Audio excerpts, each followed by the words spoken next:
अब हम हड़प्पा सभ्यता से जुड़े कुछ महत्वपूर्ण बहुविकल्पीय प्रश्नों को देख लेते हैं।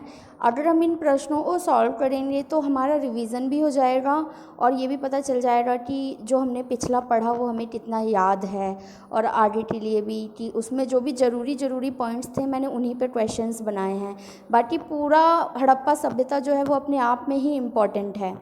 तो जो पहला क्वेश्चन है वो है कि हड़प्पा सभ्यता का सर्वाधिक मान्य समय क्या है। जो हड़प्पा सभ्यता थी उसका जो सबसे ज़्यादा मानने वाला टाइम है वो क्या है।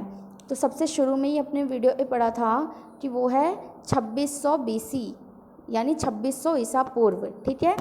प्रश्न 2, हड़प्पा सभ्यता की खोज का श्रेय किसको जाता है। हाँ भाई, अभी हमने पढ़ा था कि 1921 में इसकी खोज की, हड़प्पा सभ्यता की किसने की थी? दयाराम साहनी ने।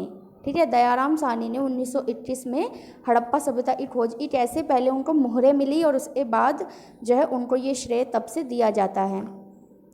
प्रश्न 3 है कि भारतीय पुरातात्विक सर्वेक्षण विभाग यानी ASI की स्थापना कब हुई थी। ये मैंने वीडियो में बताया था, अगर देखा होगा तो पता चल जाएगा कि इसकी जो स्थापना है वो उपनिवेशिक भारत में, जब हम उपनिवेश थे ब्रिटिश काल में, हुई थी 1861 में। ठीक है, तो इसका ऑप्शन डी आंसर सही हो जाएगा। प्रश्न 4 कि चावल की कृषि के प्रमाण किस स्थल से मिले हैं। बात सिंधु घाटी की ही हो रही है, हड़प्पा की ही हो रही है, लेकिन ये बताना है कि चावल की कृषि के प्रमाण किस स्थल से मिले हैं। तो उत्तर हो जाएगा लोथल। लोथल से हमें जो है चावल की कृषि के साक्ष्य मिले हैं। प्रश्न 5 कि सिंधु सभ्यता के लोगों को सिंडन नाम किसने दिया। मतलब जो सिंधु सभ्यता के लोग थे उन्हें सिंडन नाम से कौन बुलाते थे? मिस्र, जापान, चीन या यूनान। तो इसका आंसर होगा ऑप्शन नंबर बी, यूनान। क्यों बुलाते थे ये भी बता देती हूँ, क्योंकि कपास की कृषि का सबसे पहला जो श्रेय है हमारे देश में अगर जाता है तो वो सिंधु घाटी सभ्यता को ही जाता है, सिंधु के लोगों को ही जाता है, जिन्हें इसी वजह से, कपास की खेती की वजह से यूनानी लोग सिंडन नाम से बुलाते थे। प्रश्न 6 है कि सड़क व गलियाँ जो है किस पद्धति पर बनाई गई थी उस टाइम पे। ग्रिड थी या स्क्वायर, आयताकार या लंबी। तो इसका उत्तर हो जाएगा ग्रिड। ग्रिड आकार में बना, ग्रिड पद्धति को फॉलो करते हुए जो है सड़क और गलियों को बनाया गया था। प्रश्न 7 कि शिल्प उत्पादन के क्षेत्र में सबसे महत्वपूर्ण स्थल कौन सा था। हमें जो है बताना है कि जो शिल्प उत्पादन है, सबसे ज़्यादा जो शिल्प उत्पादन था उसका केंद्र का स्थल कौन सा था, जहाँ पे सबसे ज़्यादा हो रहा था। तो इसका उत्तर हो जाएगा चनहुद्रो। चनहुद्रो ऐसा स्थल था हमारा सिंधु घाटी का, हड़प्पा का, जहाँ पे शिल्प उत्पादन बहुत ही ज़्यादा होता था, इसको केंद्र माना जाता था शिल्प उत्पादन का। ठीक है। प्रश्न 8 है कि समुद्र के तटीय या फिर समीप, समुद्र तट के समीप स्थित स्थलों के नाम बताओ।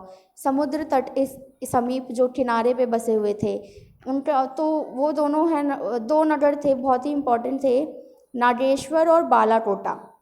और यहाँ पे जो है सबसे ज़्यादा क्या चीज़ें इस्तेमाल की जा रही थी? शंख, है ना, क्योंकि समुद्र में मिलता है ना शंख, तो उनके ही जो है मृदभांड बनाने में या फिर ज्वेलरीज, आभूषण बनाने में प्रयोग कर रहे थे। तो नागेश्वर और बालाकोटा जो है समुद्र तटीय स्थल थे हड़प्पा के।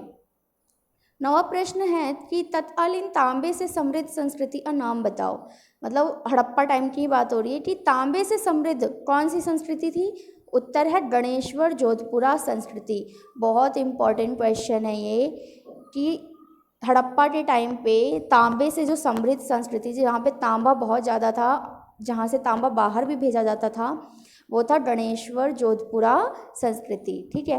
प्रश्न 10 है कि तत्कालीन बाट, तत्कालीन यानी हम हड़प्पा की बात कर रहे हैं, कि वहाँ का जो बाट था वो किस धातु से बना होता था। बाट जिससे तौलने का इस्तेमाल करते थे, तौलने के लिए ईंट का या फिर लाजवद, मणि या चर्ट नामक पत्थर। इसका उत्तर हो जाएगा ऑप्शन बी, चर्ट नामक पत्थर। हाँ जी, चर्ट नामक एक पत्थर होता था जिससे वो लोग मुख्यतः बाट बनाया करते थे। एक ये 11वां क्वेश्चन है, बहुत ही इंपॉर्टेंट है। जैसे हमें हड़प्पा की खोज का श्रेय किसको जाता है ये पता होना चाहिए, उसी तरह हमें मोहनजोदाड़ो स्थल की खोज किसने की ये भी मालूम होना चाहिए। तो उनका नाम था राखालदास बनर्जी। अगर समय की बात करें तो वही है 1921 से 22। जब हड़प्पा की हुई थी उसी टाइम पे जो है राखाल दास बनर्जी ने मोहनजोदाड़ो की भी खोज कर